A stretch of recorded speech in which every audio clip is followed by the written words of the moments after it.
Welcome back to Grindmonkey Design's build of the Prusa MK3S printer. We've already finished the Y-axis assembly. We're going to move on to chapter 3, which is the X-axis assembly. To get started, the very first step is just assembling the tools that we'll need. So I require the screwdriver and the pliers that came with the kit, along with 2 Allen wrenches, the 2.5 Allen wrench and the 2.0 millimeter Allen wrench. Let's get started. Step 2 for the X-axis is just assembling the needed parts. So what I have here are 4 of the linear bearings, 2 of the M3 by 18 screws, 1 more of these nylock nuts, 1 of the M3 and S nuts, those are the square ones. I'll also need a 623H bearing with the housing. And then I need these 2 orange parts, the X-end motor and the X-end idler.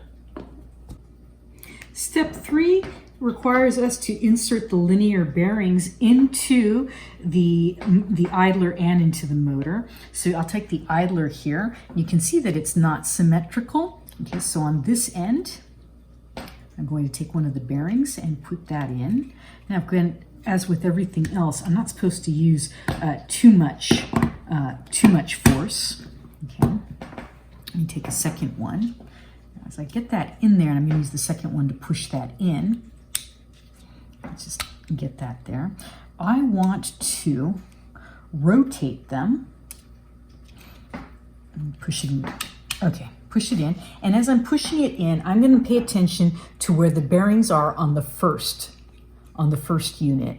And I want the bearings on the second unit that I've put in to be at a 45-degree angle from them. I highly recommend looking on Prusa's website to see for a bunch of pictures and information on this.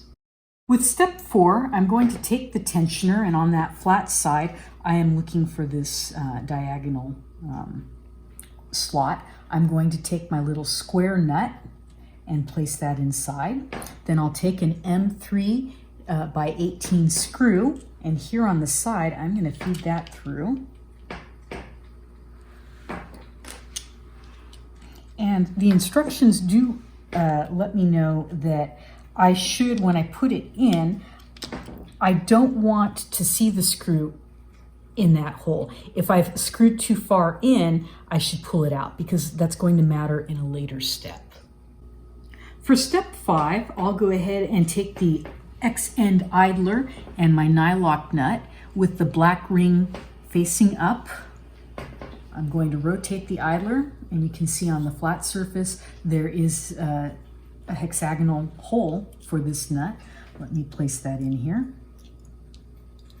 Okay, it was a little difficult to get that nylock nut in there, but now it's there. I'll rotate the idler. I'm going to take my bearing and I'm going to put it in here.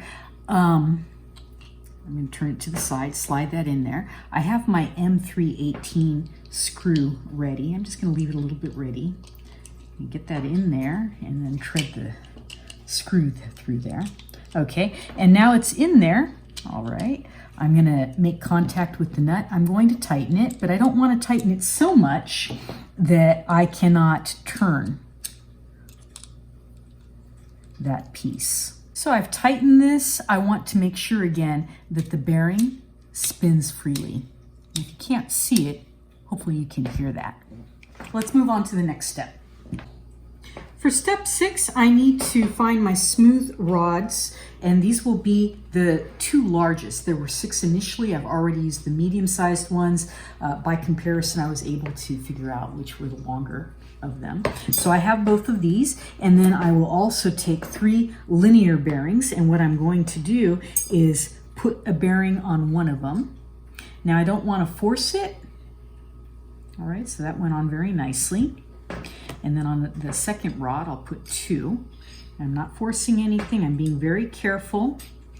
And I am warned in the instructions that if any bearings fall out, to lose one or two is not a big deal, but if I'm losing more, that's when I'll have to replace the part. So I'm glad that these got on with no problem. For step 7, I'll take my smooth rods and I'll take the motor end and the idler end. I'm going to connect them. Notice the positions. For the smooth rod with the 2 bearings, that will go here in the tops. And for the smooth rod with the single bearing, and that will go on these ends. I don't want to apply too much force. Put both on the motor end. And then let me go ahead and work that onto the idler end. Okay, so I won't lie, that was awful. Trying to fit those in. You know, I don't want to use too much force. I don't want to break it, but I felt like we used a lot of force. Erica and I both took our turns trying to get the pieces in. We went online. We saw what other users have had to resort to. Some people using clamps and stuff. Ours was simply putting it down on the carpet, putting a towel over here so I don't break anything, and then just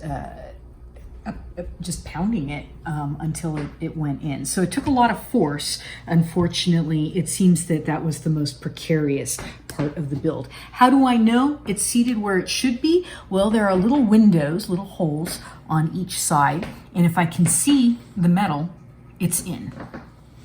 All right, so you can see both rods are in, and I'll come over to the motor side, and you can see that is in. And here, this is also in. So success, very difficult.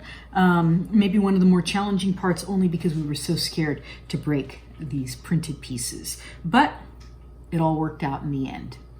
For step 8, I'm just gathering the pieces I need to put together the motor pulley. So first piece that I need is this GT216 pulley.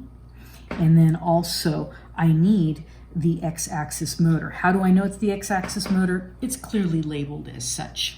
For step 9, I'm going to attach the pulley to the motor.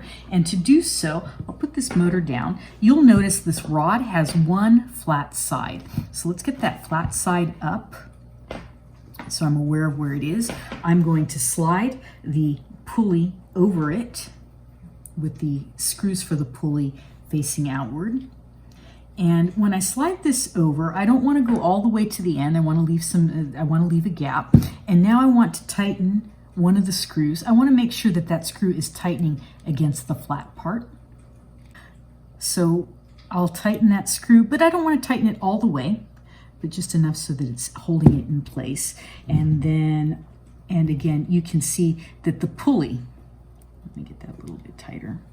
The pulley is not necessarily touching the motor. I need the pulley to be able to move. Okay. Step 10, I'm going to put it all together. I'm going to go ahead and take my motor for the X-axis, and I'll take this part right here. I have 3 M3x18 screws. I'm going to, with the wires towards me, place this up here and attach it. I'm going to slide this box underneath so that I don't have to stop my camera person all the time. Let me put that one in.